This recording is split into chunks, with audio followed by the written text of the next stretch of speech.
Sophia, everyone's staying home due to the blizzard. Christmas dinner is cancelled. Stay safe. I stared at my phone, disappointment sinking in. I understood, of course, Chicago winters could be brutal and icy roads were no joke. I sighed, setting my phone down and trying to shake off the loneliness. What I didn't know then was that this seemingly simple text would unravel years of family deception and change my life forever. My name is Sophia, and I'm 34. I'm a financial analyst, and, until last Christmas, I thought I was simply the odd one out in my family, the quiet, career-driven sister who never quite fit into their boisterous, social world. My younger sister, Emily, was the golden child. She could do no wrong in our parents' eyes. That Christmas morning, I accepted my fate. I made myself a cup of peppermint tea, curled up under a blanket, and turned on an old holiday movie, determined to make the best of my solo celebration. But by mid-afternoon, as I scrolled through Instagram, my heart stopped. There it was, an update from my cousin Mia. Perfect family Christmas at Emily's. So grateful to be surrounded by love and tradition. I clicked on the post and my stomach dropped. The photo showed my entire family, mom, dad, aunts, uncles, cousins, even my grandmother, all gathered around Emily's beautifully decorated dining table, beaming in their holiday sweaters. Through the windows in the background, I saw it clearly: blue skies, dry roads. There was no blizzard. There never had been. My fingers trembled as I scrolled through more pictures. My dad carving the turkey. My mom arranging her famous holiday cookies. My little nephews tearing open presents. The warmth and love radiated from the images, and I wasn't part of it. The excuse had been a lie. A convenient, well-crafted lie to exclude me from their perfect Christmas. I sat frozen, my thoughts racing. How many other times had this happened? How many of those last-minute cancellations had actually been gatherings I was never invited to in the first place? The next morning, my phone rang. It was my mother, her voice light and casual, as if nothing had happened. "Hi, sweetheart. Hope you had a nice, quiet Christmas. We missed you." Missed me? The sheer audacity made my hands clench into fists. This was it. The moment everything changed. Growing up, I had spent years trying to be the good daughter. I helped with chores, aced my classes, and even sacrificed my dream of pursuing interior design because my parents insisted finance was more stable. Meanwhile, Emily, the carefree, spontaneous one, could do whatever she pleased. When she dropped out of college to start an online wellness business, my parents called her brave. When I worked overtime to help them pay off a home repair bill, they barely acknowledged it. The warning signs had always been there. 3 years ago, when my dad had surgery, I took 3 weeks off work to care for him, cooking, cleaning, handling his medications. Emily showed up once, took a few smiling selfies with him for Instagram, and left for a weekend retreat. Yet somehow, in my parents' retelling, Emily was the devoted daughter, and I had just done what was expected. The favoritism extended beyond them. At every family gathering, my aunts would gush about Emily's free spirit while glancing at me with pity. "You need to loosen up, Sophia. Enjoy life a little." My career achievements?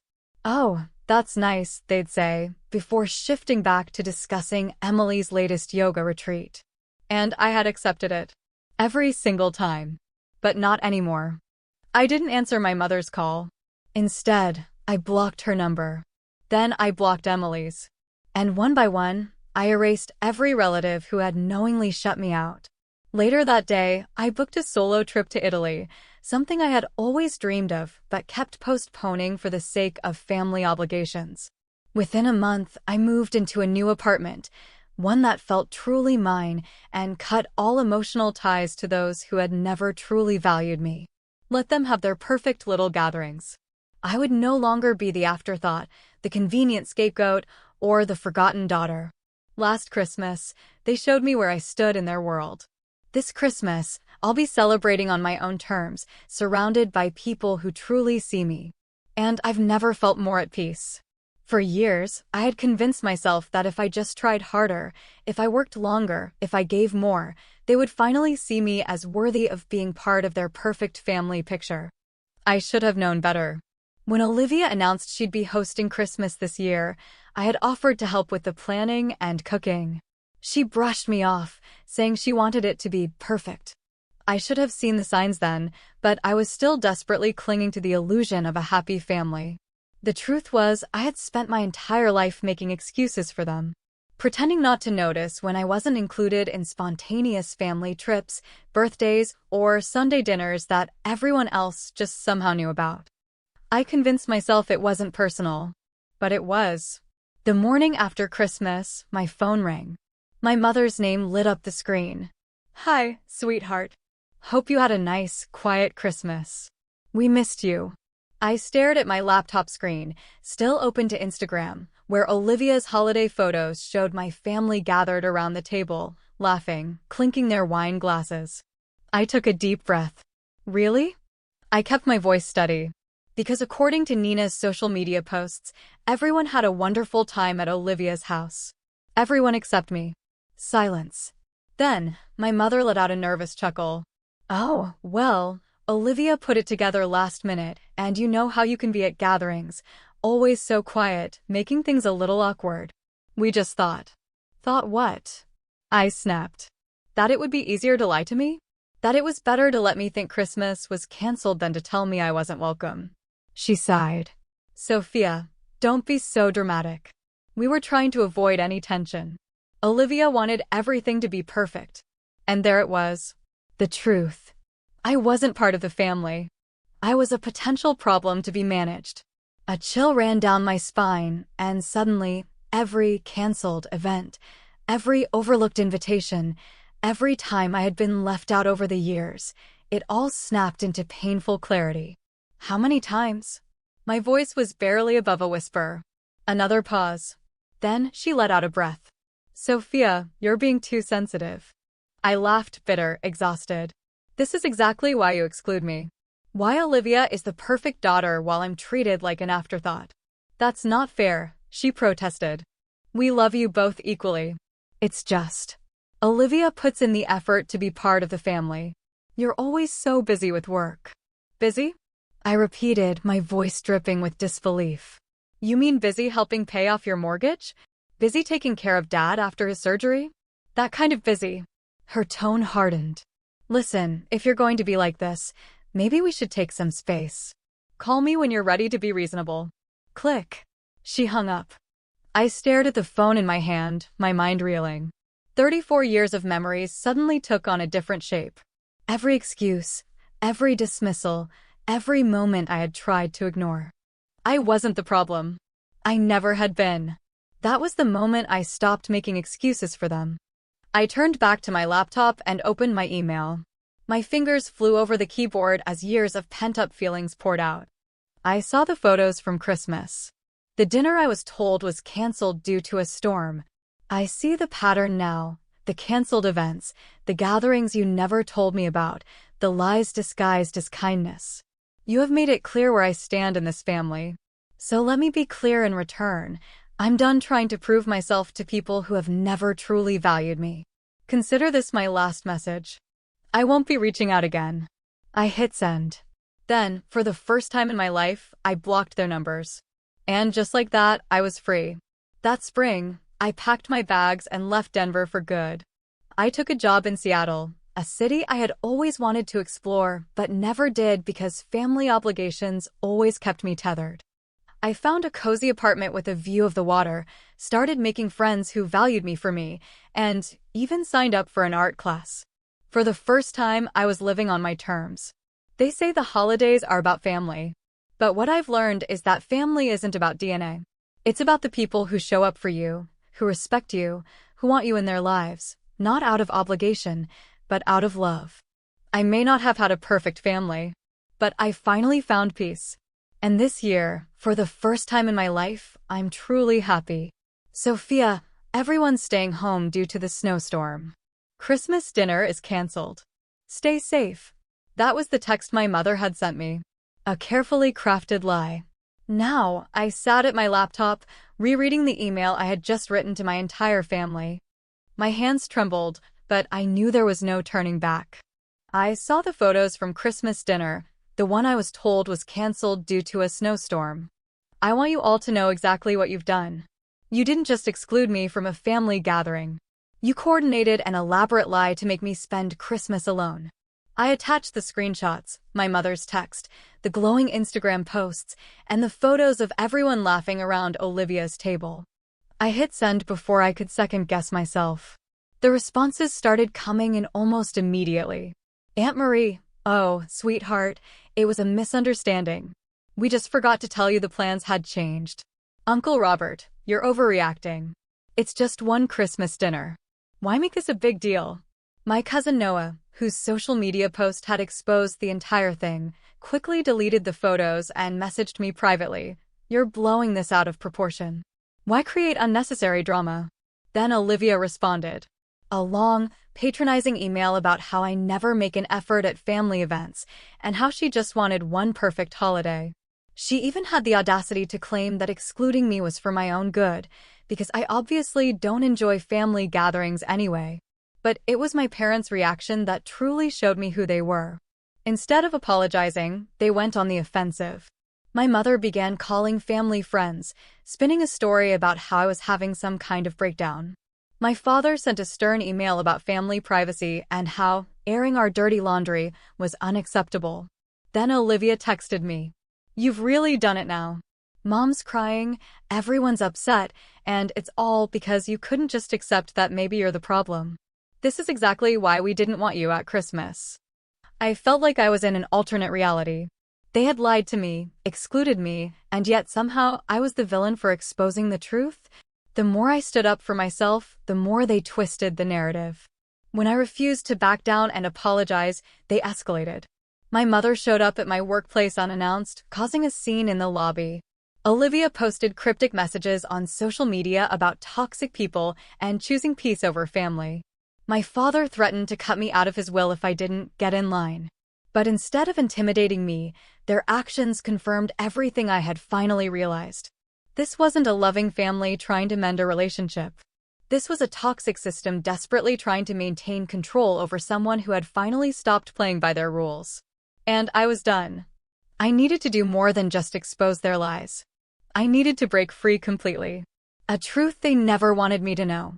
A week after my confrontational email, I received an unexpected message from Rachel, an old family friend who had retired from managing my parents' finances years ago. Sophia, I've been seeing what's happening with your family on social media. There's something you need to know. Can we meet? Curious, I agreed. We met at a quiet cafe downtown. Rachel looked nervous, clutching a manila envelope in her hands. I've been carrying the guilt of this for years, she said, sliding the envelope across the table. Your father swore me to secrecy, but after seeing how they're treating you now, I can't stay quiet anymore. I hesitated, then opened the envelope. Inside were bank statements and legal documents dating back 15 years. As I read through them, my hands began to shake. According to these records, my grandfather had left a significant inheritance specifically for my education and future. Nearly $300,000. Money I had never known existed. My parents had told me there was nothing left after he passed. That he had spent his savings before he died. That was a lie. The documents showed that my grandfather had left equal inheritances for both Olivia and me. But while Olivia had used hers to travel, take expensive yoga retreats, and start a business, mine had been quietly funneled into my parents' accounts, paying off their mortgage, their vacations, their emergencies.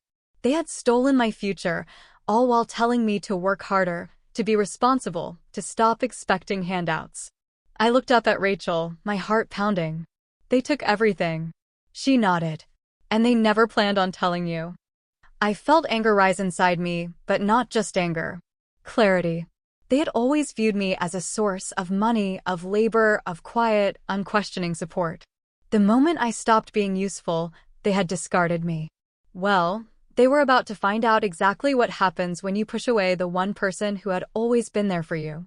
I looked down at the documents one last time. This time, I wasn't just walking away. I was taking back what was mine. And this time, they wouldn't see it coming. About your father. Rachel hesitated, glancing around as if someone might overhear.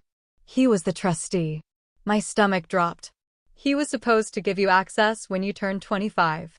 Instead, he transferred everything to Olivia's accounts, using it to fund her lifestyle and her failed business ventures. The words hit me like a physical blow. All those years I had worked overtime to pay for my finance degree. The student loans I was still paying off. The times I had helped my parents with their mortgage, thinking we were all struggling together. They had been sitting on my inheritance the whole time, spending it on Olivia. I gripped the edge of the table, trying to steady myself. There's more, Rachel continued, her voice softer now. Your grandfather also left properties meant to be split equally between you and Olivia. Your parents sold them all, using the power of attorney they had you sign when you were 18. My breath caught in my throat.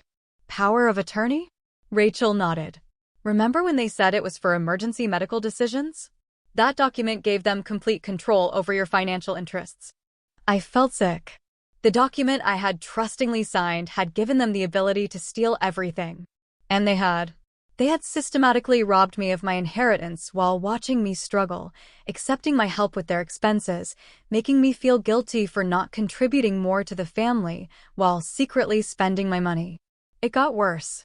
The bank statements showed regular transfers to Olivia labeled as business investments. Money taken from my inheritance to fund her yoga studios, her wellness retreats in Bali, the luxury trips that our family had praised her for while they had mocked my boring financial career. Why are you telling me this now?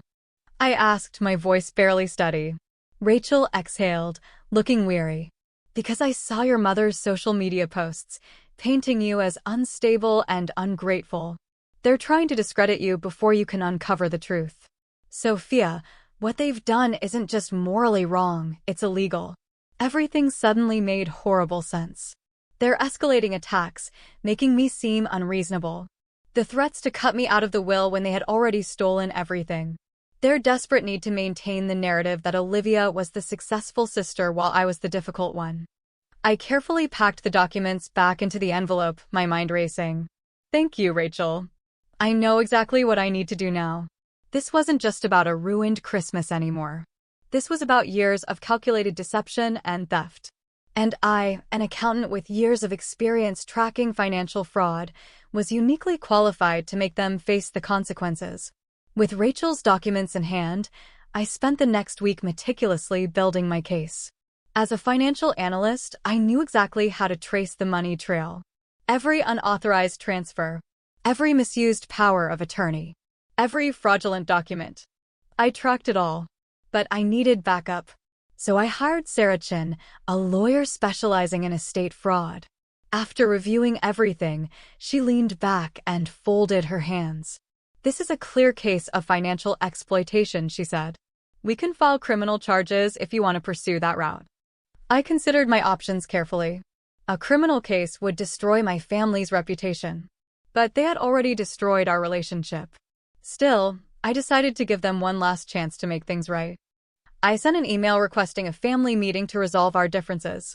They jumped at the chance, probably thinking they could manipulate me back into line. We agreed to meet at my apartment the following Saturday. The morning of the meeting, I arranged 3 folders on my dining table, one for each of them.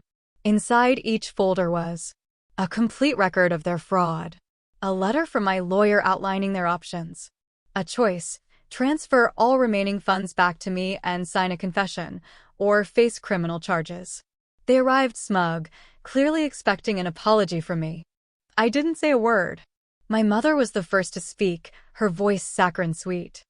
Sophia, honey, we're so glad you're finally ready to talk. We know this has been hard for you. I slid the folders across the table. Read. Confusion flickered across their faces as they opened them. Then came the reactions. My father's face turned ghost white as he flipped through bank records and legal statements. My mother's hands shook as she read the power of attorney document, the one that had let them steal from me for over a decade. Olivia's smug expression vanished as she realized every luxury she had enjoyed had been tracked and documented. The silence stretched. Then my mother recovered first, scoffing. This is ridiculous. We're your family. You stole from me. My father cleared his throat. Now, Sophia, Let's not be hasty. We can discuss this like adults. That's exactly what I'm doing, I said calmly. You have two options: sign the documents and return what's left of my inheritance, or I take this to court. And trust me, you'll lose. Olivia slammed her folder shut. You're unbelievable. After everything we've done for you. Everything you've taken from me, I corrected. She turned to my parents. Don't sign. She won't actually go through with it. I pulled out a final document from my bag and placed it on the table. That's the official lawsuit filing, I said. If you don't sign, it goes to court on Monday. Panic flashed in my father's eyes. My mother's lips pressed into a thin line. Olivia looked furious, but also scared. And then, they folded. One by one, they signed the documents, agreeing to return what they could and admit to their fraud in a sealed confession. The money would never make up for the betrayal, but this was justice. As they left, my mother gave me one last withering look. You're really cutting us off over money? She asked bitterly. I met her gaze evenly. No, I'm cutting you off over who you are. She didn't have a response to that. The door closed behind them. For the first time in my life, I was free. Sophia, we're so glad you've come to your senses. My mother barely got the words out before I slid the folders across the table. Before anyone says another word, I suggest you read these. The color drained from my father's face as he scanned the documents. Olivia's hands trembled, and my mother's practiced mask of control cracked for the first time. This is ridiculous, she scoffed, grasping at composure. You're trying to blackmail your own family? I let out a hollow laugh. Blackmail? No. I'm giving you a choice. Return my inheritance with interest, sign the confession, and admit what you did, or I'll let the police handle it. Rachel has already agreed to testify. My father clenched his jaw. Rachel had no right. You had no right, I interrupted, my voice steady and cold. You stole from me for years while watching me struggle. You used my power of attorney to sell property that was rightfully mine. You funded Olivia's lifestyle with my inheritance. Olivia let out a strangled sob. I didn't know. They told me the money was from their savings. I raised an eyebrow. Don't lie. The transfers went directly to your accounts. You knew exactly what you were doing. My mother, always the manipulator, tried a different approach. She softened her voice. Think about what this will do to the family. What will people say? I met her gaze, unflinching. You should have thought about that before stealing hundreds of thousands of dollars from your own daughter. The weight of the truth hung in the air. You have 48 hours to decide. Either sign the confession and arrange the transfers, or I'm going to the police. My father's hands clenched into fists. Olivia's eyes darted toward my mother, looking for guidance. They left in a panic, my father practically dragging my mother and sister out the door. And just like that, the countdown began. Within hours, the family group chat erupted with messages. Relatives who had ignored me before now suddenly cared, but only to defend my parents. How could you do this to your own family? This is private. Why air our dirty laundry? You're being selfish. They're your parents. I ignored them. The ball's in their court now, I told my lawyer, Sarah, over the phone. But something tells me they won't make the right choice. I was ready for whatever came next. They had already given me the greatest gift of all, freedom from their manipulation. The 48-hour deadline passed. And, predictably, my family chose pride over honesty. They refused to sign the confession. They refused to return the money. Instead, they tried to cover their tracks. My father attempted to close accounts and move assets. My mother shredded documents and called in favors. Olivia tried to pressure Rachel into retracting her statement. But what they didn't know was that I had already submitted everything to the authorities. The morning after the deadline, I formally filed charges. By afternoon, the police were at their doors with search warrants. I sat in my office, watching the story unfold on the news.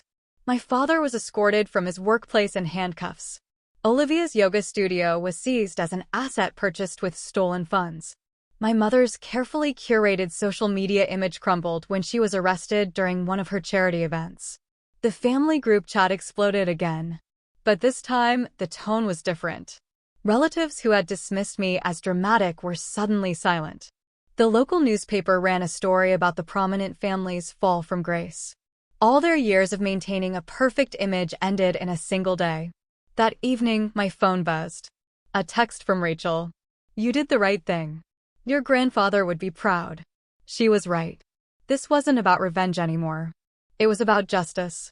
And as I watched my family's carefully constructed lies unravel, I felt no joy, only relief. The truth was finally out. And I was finally free. I sat in my new home in Seattle, watching the rain patter against the window. The court case had concluded months ago. My father and mother both took plea deals, agreeing to pay restitution. Olivia's yoga empire collapsed, and she was now working as a receptionist. The perfect family image they had spent years cultivating was shattered forever. Most of my relatives, especially the ones who had enabled my parents, stopped speaking to me. And I didn't care. I had built a new life. One where I didn't have to prove myself. I took a sip of my coffee, the warmth spreading through me. For the first time in my life, I wasn't waiting for my family's approval. For the first time, I wasn't walking on eggshells, afraid of being excluded. For the first time, I was truly free. I didn't miss them. Instead, I had built a new support system, one that had nothing to do with manipulation or obligation. I surrounded myself with genuine friends who valued honesty over appearances, colleagues who respected my work ethic, and even a few distant cousins who had reached out to apologize for their past behavior. Rachel visited me last week. As we sat in my cozy Seattle apartment, sipping coffee, she handed me a worn photo album she had found while cleaning out her office. Inside were pictures of my grandfather and me, moments I had almost forgotten. In one photo, he was teaching me to fish, both of us laughing at something long forgotten. Rachel smiled softly. "He always said you were the strong one. He knew they favored Olivia, but he believed you would overcome it." I touched the photo gently, remembering his kind smile. He had tried to protect my future through that inheritance. And though it had taken years, his final gift had given me something more valuable than money. The courage to stand up for myself. And the freedom to build a life on my own terms. Sometimes, the best revenge isn't about getting even. It's about getting free. If you've made it this far, I want to hear from you. What would you have done in my situation? Would you have walked away quietly, or would you have fought for what was yours? For so many years, I believed that family meant loyalty at all costs. I sacrificed my time, my energy, even my self-worth, just to earn love that should have been unconditional. But love without respect isn't love, it's control. Tell me, have you ever felt unseen in your own family? Have you been told you were too sensitive when you simply wanted fairness? Have you ever been gaslit into believing you were the problem when deep down, you knew you were just standing up for yourself? If so, I want to hear your story. Drop a comment, send a message, let's talk about this. And if you're still in a place where you feel trapped, let me tell you this. You are not alone, and you do not have to keep proving your worth to people who refuse to see it. You are allowed to step away from toxic relationships. You are allowed to protect your peace. And most importantly, you are allowed to start over, no matter how late it may feel. This wasn't just a fight over money. This was a fight to reclaim my life, my future, and my self-respect. If my story resonates with you, if you've ever felt like you had to shrink yourself to fit into someone else's expectations, stand with me. Comment below and tell me, have you ever had to walk away from someone you thought you could trust? Let's share our experiences and remind each other that sometimes the best revenge isn't getting even, it's getting free.